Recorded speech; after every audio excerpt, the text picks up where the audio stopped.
It's the Locked On Flyers podcast for Friday, February 28th, your daily dose of Flyers news, analysis, and high quality content that's talking Flyers versus Pens, the disappointment from last night, and what the future may hold.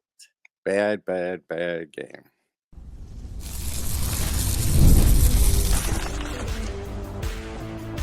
You're Locked On Flyers, your daily podcast on the Philadelphia Flyers. Part of the Locked On Podcast Network, your team every day. Hey there, and thanks for making Locked On Flyers your first listen every day. I am Rachel Donner. I've been podcasting about the Flyers, the NHL, and hockey for a decade.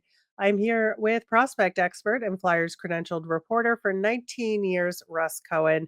Today's episode is brought to you by FanDuel. Right now, new FanDuel customers can get $150 in bonus bets if your first $5 bet wins. To keep up with our latest episodes and Flyers news, you can find us at Locked On Flyers on all your favorite socials and, of course, here on the Locked On Podcast Network, your team every day. We are going to do some extra Flyers versus Pens talk after we recap the game, just kind of looking at both teams and Yeah. their rebuilds and what they're doing and, which team may be in better position right now as we approach the trade deadline and this upcoming draft.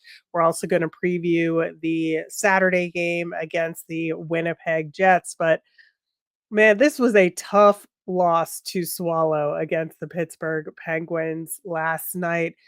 The Flyers had a 3-0 lead in this game in the second period, and to have it end up as a 5-4 overtime loss, like, just the lack of defensive discipline was a huge issue here. Yeah, that was a huge issue. I think goaltending was a huge issue. Like, you can couple those two things together. Uh, again, the reason that third period's the reason why I don't care about shots on goal when you tell me a team's out shooting another team, because the Flyers outshot them by a lot and the Penguins scored the goal. Like, that happens so many times, and that's why I really don't ever really bring that up very much. But yeah, this was one where you kind of had the Penguins dead and buried, and they got a little cracked. They came back, and then all of a sudden they came back. They tied it. Goes back and forth. It's 4-2. It's 4-3. It's 4-4, and then you lose. Fairly quick in overtime. I mean, that's one that's going to sting, because now you're playing the Jets next, and that's not going to be fun. There were a lot of factors here, Hmm. but I think that, if you want to pull a positive out of this, the scoring was good. And Sure. like on the Flyer side, and their shooting is still good. Like, I'm not saying, they won the game here, but the thing that we had been worried about was the shot accuracy for a long Hmm. time. And since we've come back from the break, it's been a lot better. And that did continue Hmm. in this game. And, the Flyers had 17 high danger chances in this game. So they were hitting the target like more often than not here. Yeah, I won't take that away from them, but I do also want to see them against tougher teams if that continues. So I'm gonna, Right. you know, Well, I'm the gonna see Oilers is a the tough team. Oilers coming. Yes, they are, but coming off the first game off the break, I'm not sure how tough they were, because they've lost a few in a row already. And then the Penguins are the Penguins. So I'm going to see in the next few games if it continues. I'll look at it as a small sample size right now.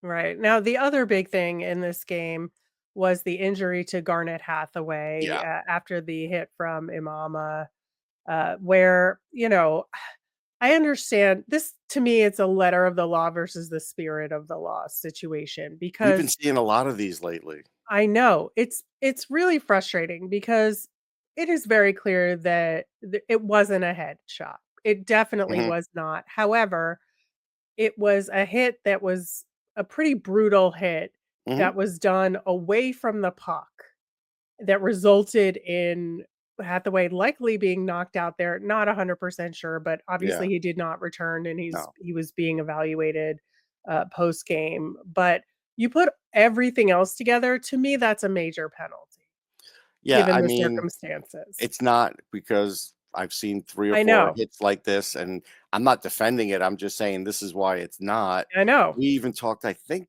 last show about how the refereeing's now changed, in the last quarter of the season here, because the playoffs are coming, and now all of a sudden some of these things kind of change, and this is what happens in this sport.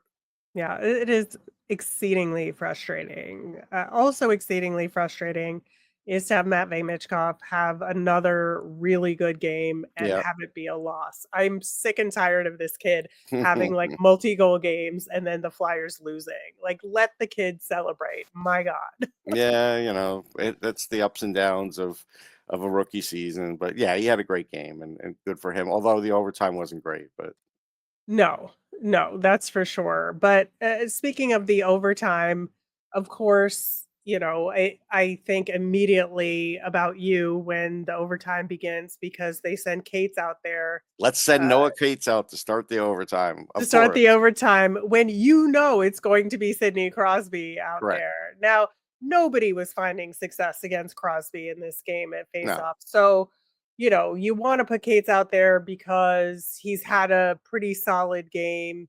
hmm He did have he a scored on the goal same shot on Nedeljkovic. It's the exact same right, shot, the like, exact same shot, and that's right? why part of the So reason why they took him out.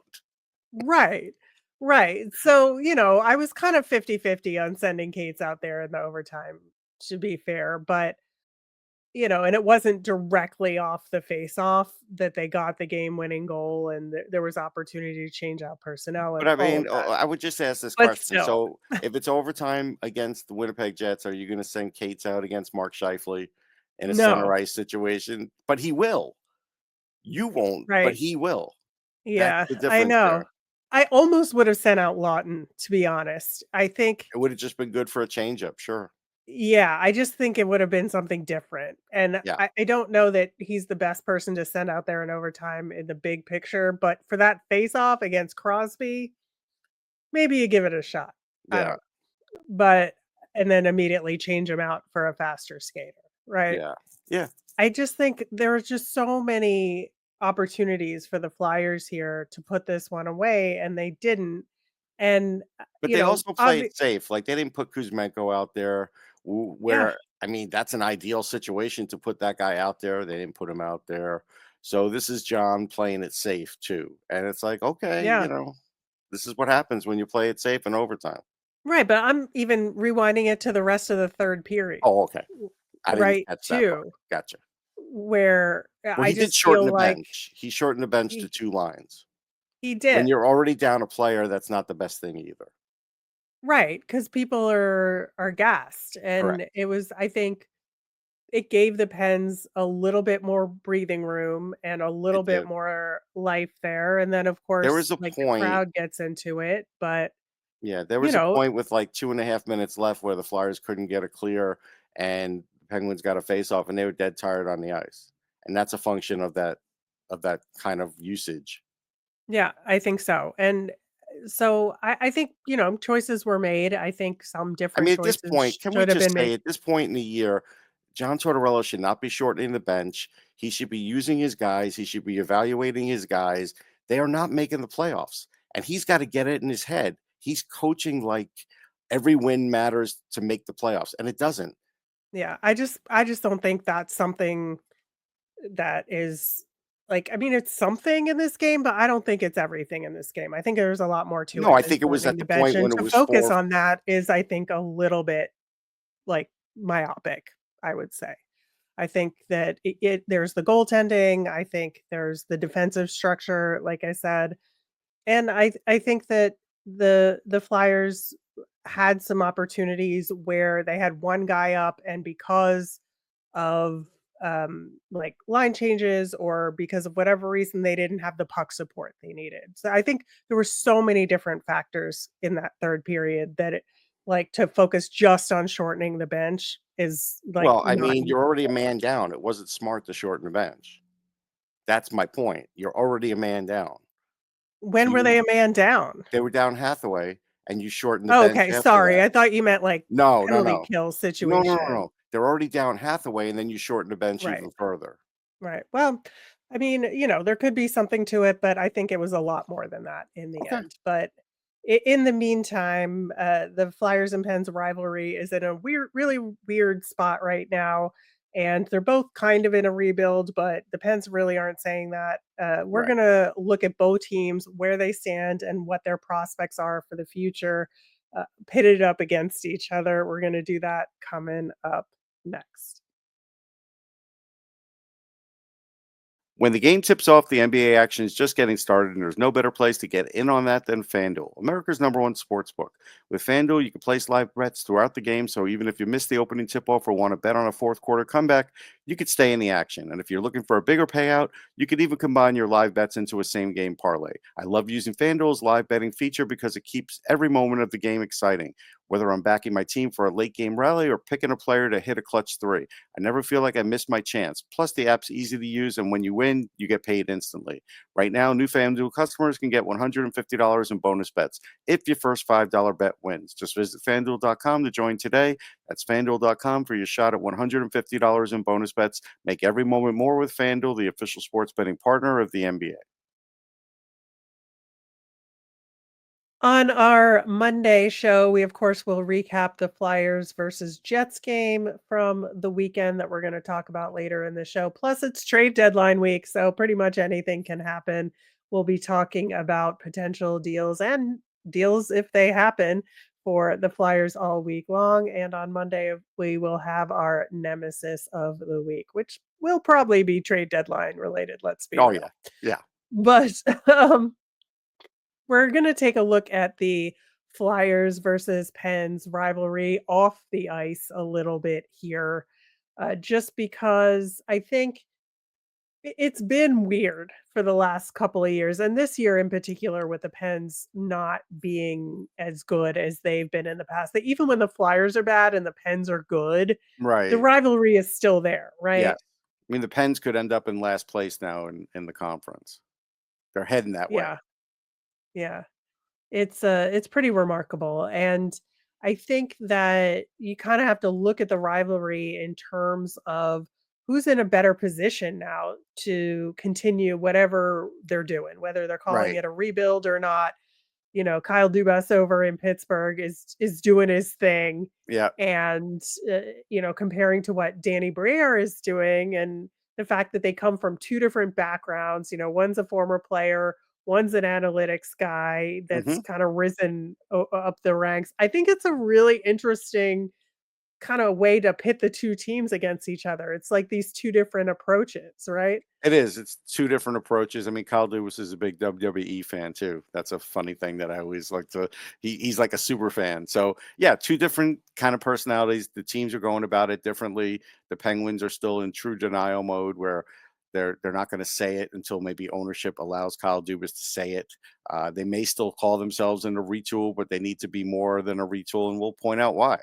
Yeah, so if you look at the core 3 from the Pittsburgh Penguins, as it is commonly referred to as, with Sidney Crosby, Evgeny Malkin, and Chris Letang, right? Hmm. That's the remaining core of this team. Now, we'll talk about Erik Karlsson because he's a separate issue, but he's not really seen as part of the core, even though No. he's probably the most talented guy on the team right now. Let's be real Yeah. about it. But Malkin has a year left on his deal. Letang has 3 more years Oof. left on his deal, which is rough, right? Oh, that's rough. Crosby re-signed, I believe it was last year, if not the year before, but he's got 2 more years left on his deal. They all have no movement clauses in their contracts. And I think that there has to be a time where this core 3, like, you cannot try and cobble something together around this core No. 3, right? No, I think, Crosby's still the most likely to stay because, he's taken so much less He's money over the loyal. years and he's loyal and like he could have cost him a lot more money just on this last deal and he didn't. So Right. I could see him staying. The only way he doesn't stay is if things just get so bad that he just says, I want to win one more time. And they'll gladly trade him. But they're not there yet. For as long as Crosby's there, sure, you have to keep at least one or two of his buddies. That's sort of the way. And so Letang probably stays because nobody's touching that contract. Right.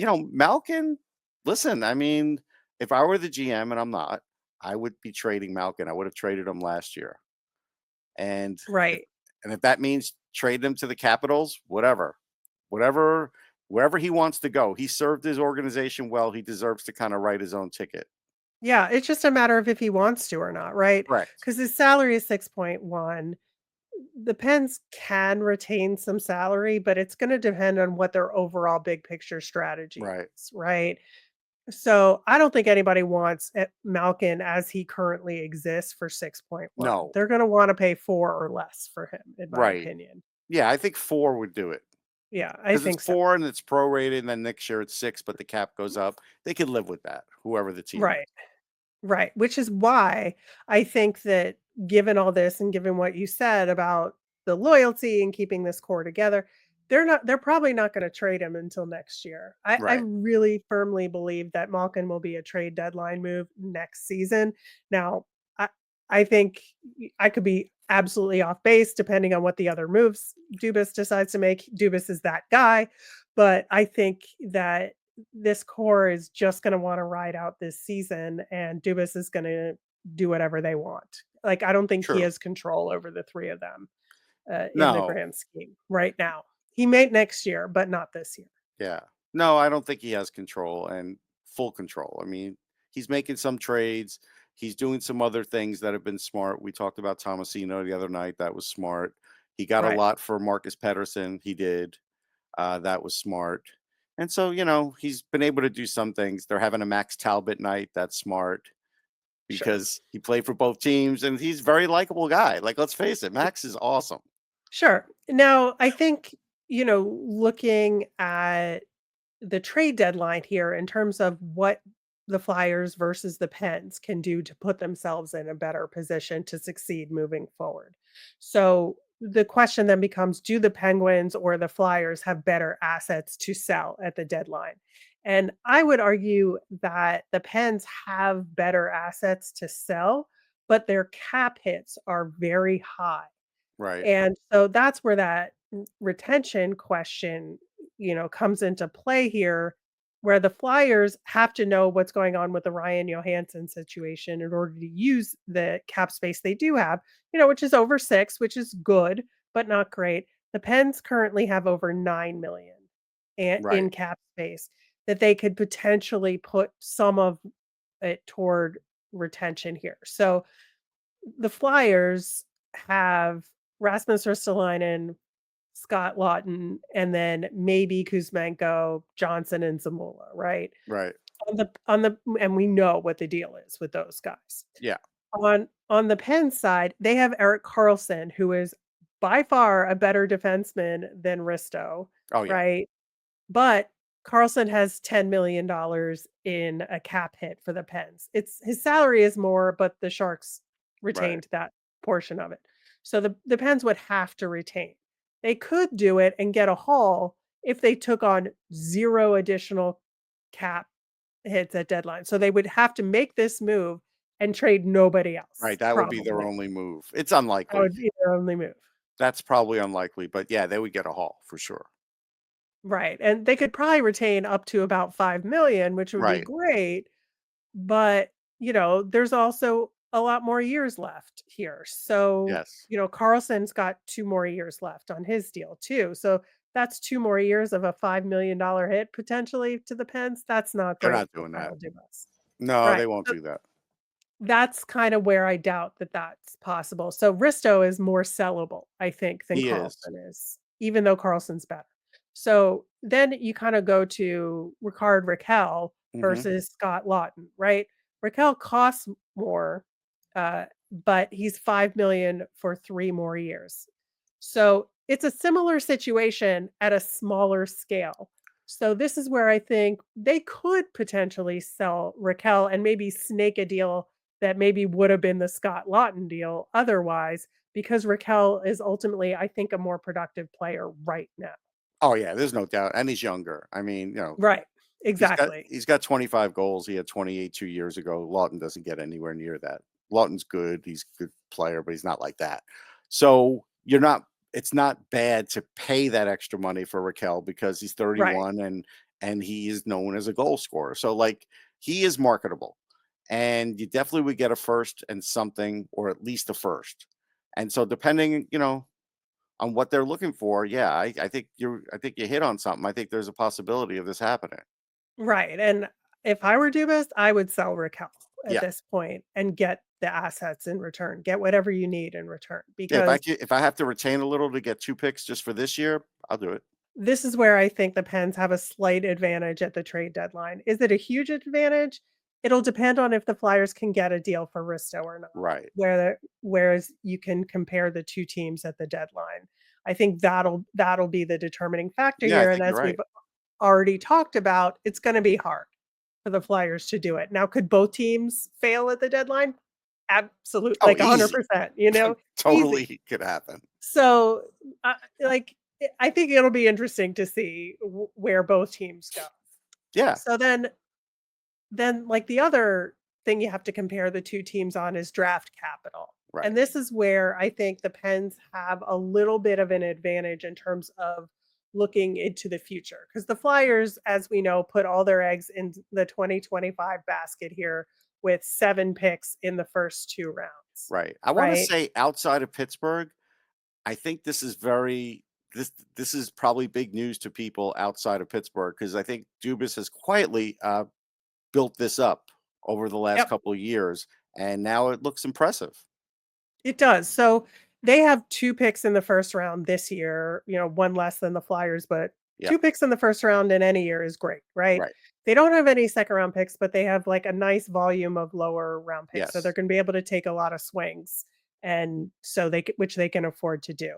Looking in future years, the Flyers only have their own picks Right, after this year and they're missing a 5th rounder in right. 2026.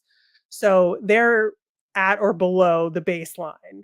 Whereas the Pens have built a little bit of a nest egg. They don't have an additional firsts in the next couple of years, but they have 2 seconds and 2 thirds in each of the next 2 And there's drafts. And I value think in that. There is. there's a lot of value in that. And so I think the Flyers really need to look at that in terms of gaining assets. And I think it may be worth them even trading picks for picks, Mhm. trading one of their firsts this year for a first in those future years, and then maybe a 7th rounder or Right. something Yeah. to No, I mean, account for that. yeah, if you find a team that doesn't have a first, but there's a player Mhm. that they want, you can make that kind of deal. And I've said all along, I definitely would divest at least one of the first rounders this year Yeah. because I just think 3 is too many. Yeah, and they need a first rounder in one of an additional first rounder in probably 2026, but 2027 will do, I Yeah, like I think, in a said, we'll pinch. see who trades 26s at the deadline. It's going to be a tough call because so far I haven't seen any that I could think of. Yeah. So, like, I think both teams are in precarious positions in their Yeah, rebuilds. There's a lot to consider at trade deadline this year for both teams, as well as looking at the draft assets they have moving forward. But, you can call it a race to the bottom this year as far as where they are in I their think they're going division. to win that. I'm just saying. But the long-term Mhm. outlook, I think the Flyers really need to kinda look at some of this Well, and we have to think talk more about one long other term. small aspect of this. If somehow the Penguins were able to jump into the first or second pick and the Flyers don't, people are going to be That's gonna be screaming. huge. People will That's be gonna be screaming. yeah, Let's just call it yeah, now. yeah. Well, that's kinda what happens in hockey It does. sometimes, but, Well, it's happened 3 I times for them. yep, I think Flyers fans would have every right to be mad. Alright, so that is something we will keep an eye on for sure. In the meantime, the Flyers do face the Jets coming up, and we are going to talk about them coming up next. If you're like me, your mornings have to start with a good cup of coffee, but I got tired of settling for basic grocery store pods that just wasn't cutting it. That's why I turned to Trade. And let me tell you, this coffee is amazing. Trade is the number one specialty coffee marketplace in the US, bringing you fresh coffee from over 50 of the country's top roasters. Their experts have taste tested thousands of coffees, curating over 450 amazing roasts. Whether you're new to coffee or know exactly what you like, they can handpick the perfect match for you. I found a local Philadelphia roaster that I had always wanted to try, and my first bag was a game changer. It had such an incredible flavor, and I could taste the difference from my usual pot coffee. Their subscription makes it so much easier as well. No more last minute grocery store runs or settling for whatever's on the shelf. Right now, Trade is exclusively offering our listeners 40% off your first order at drinktrade.com/lockedonnhl. That's drinktrade, TRADE.com/lockedonnhl for 40% off your first order. Drinktrade.com/lockedonnhl. So incredibly, Russ, this is the first of two meetings against the Winnipeg Jets this season. The other one is March 6th. So, like, within a week. Fantastic scheduling, NHL. But I think the thing about the Jets, as we know, is they're just an incredible hockey team right now. They're at the top of the Central Division.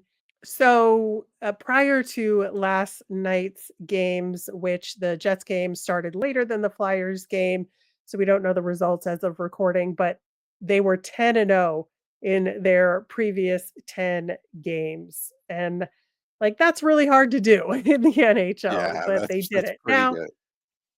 you could say, well, they did win against the Sens, but they got an overtime win against the Sharks, and then they got a shootout win against the Blues, but a win's a win. And so they've got their 10 in a row. And I think, the trade deadline could affect them, Yeah, obviously, but I don't know that it'll matter very much for this first game. Maybe it will for the second game, which is the day before the right. deadline. One of them it could. One of them it could for sure, but obviously, like, the big elephant in the room is Connor Hellebuyuk in net for them. We'll see if he plays against the Flyers in this first game, but, you know, I'm gonna say he's a tough yes because it's a goaltender home to game. solve. Yeah, I'm assuming he's not gonna play against Nashville, but he'll play at home. That's what I'm guessing. Right. So we will see about that. But, you know, this is a tough team. Oh, yeah. Shifley centering that top line with Kyle Karner and Gabe Velarde, like that is a potent offensive line. Like, he wasn't even at the Four Nations, right? And it's like, nobody said, no Mark Scheifele, no big deal. This guy's great. Kyle Connor was a I scratch too, know, which is I know, crazy to me. I know. That was Crazy. but he didn't do anything, Rachel. Like, it's crazy. I know. It's hard to have a real conversation about that because you could go either way, but yes, it's I crazy. know. I know. But, I think, their blue line is also very good. Yes, Obviously, Josh Morrissey is one of my favorite tremendous. defensemen in the NHL, just a wonderful talent. And, their second pairing of Samberg and Pionk is very, very good as well. They're Yes. gonna shut you down real easy. Yeah, and they can move the puck and they get the puck out, and yeah, you got to play at pace for them with them too. Guys like Perfetti can skate well on offense. They've got size, they've got speed, they've got defense, they've got goaltending, they've got it all. Right. Now, I mean, it's tough again to compare the Flyers to anybody Yeah, in the league, stat wise. The Flyers are definitely struggling with certain things. The power play, of course, is one of them, where, of course, the Winnipeg Jets are first in the NHL, or at least, are close to first right. recently. And, the numbers change on a daily basis here, but with the Flyers being 28th there, I think, like, the only thing that you could look at is, like, their face-off percentage that they're not as good on. Okay, So maybe the Flyers could capitalize on some set plays here, sure. but I don't know. that's it, Honestly, right? I don't even know the last time I saw them capitalize on a set play. Now that you said it, Well, I don't know. And honestly, the Jets PK isn't hugely better than the Flyers PK, but the problem is the Flyers power play in relation to that is not an ideal and then matchup. you're But playing them first on the road. Like, that's an awful trip. You go into Winnipeg, even though it's late in the winter, it's still going to be freezing. Not that the players care that it's freezing, but just Winnipeg's not a great travel thing for your team. It just teams don't well, they travel. don't have an airport, as we Yeah, know. that's a start. Start there. So, how are you going to get there? Right. But I think, that is a internet joke for those who may not Yes. know about the Winnipeg not having an airport thing. But at any rate, I think that, you know, it, they score a lot of goals. And Hmm. so the Flyers are going to have to probably get at least 4 to win this game, I would say. Yeah. And if Hellebuyuk's playing 4, it's a lot. That That's, is quite a bit. yeah, it's down the middle where you think the Flyers will have trouble. Because again, um, they got away with it with Pittsburgh matching up Noah Cates and Sidney Crosby in the sense that they won the game. He got killed in the faceoff circle. Are you really going to match up Noah Cates against Mark Scheifele? I mean, they almost have to, but it's not going to go well. It's not going to go Like, well. it was really not going to go well. But yeah, I think this is going to be a tough road game for the Flyers. I think it'll help that it's really, it's been a short road trip Yeah, with just the Pittsburgh game and this game, and then they're back home for next week. But I do think, like, if they're very serious about this playoff run, I think that, having 2 games against the Jets in a week-long period is gonna make it very difficult to get any headway here. I'd say so. I think that's a fair statement. Yeah, because the home game against the Jets is next Thursday, after playing the Flames at home on Tuesday, which is gonna be a whole other bag of That's emotional true. baggage with Joel Farabee and Oh yeah. Morgan Frost, returning, although Joel Farabee was scratched recently, by Okay. the Flames. So, There I won't don't be a know. dry eye in the Flyers locker room. I can tell you that. Yeah, that is for sure. And then also with the Seattle Kraken, who are having their own problems. So I think it's going to be a really interesting kind of week between having both games against the Jets and then these other 2 games at home that are going to have significant implications for them just as a team, as people, and as a team, as in what are we doing here, right? Yeah, I think they're going to go through it. Range of emotion, great teams, not so great teams, fast teams. It's going to be a whole mix of things. Yeah. Yeah, and then, of course, a week from Sunday, the Flyers have to face the Devils, which, as we know, always goes well. Yeah. So, I think there's a lot of drama ahead for the Flyers between now and the trade deadline, and, we'll keep track of all of it on the show. Thanks so much for listening, and as a reminder, we always wanna hear from you, so if you've got mailbag questions or Flyers thoughts, let us know on any of our socials at Locked On Flyers. You can email us at lockedonflyers@gmail or comment on our YouTube channel. I'm Rachel. I'm on Blue Sky and Twitter at rmiriam. That's RMIRIAM. I'm Russ. I'm at Sportsology on the same socials, SPORTSOLOGY. Thanks for making Locked On Flyers your first listen today. For your next listen, find Locked On Fantasy Hockey. Become a fantasy hockey expert. Get the edge over your league mates with daily tips from Steal and Flip. Find Locked On Fantasy Hockey on YouTube or wherever you listen to podcasts. Have a great day, everyone.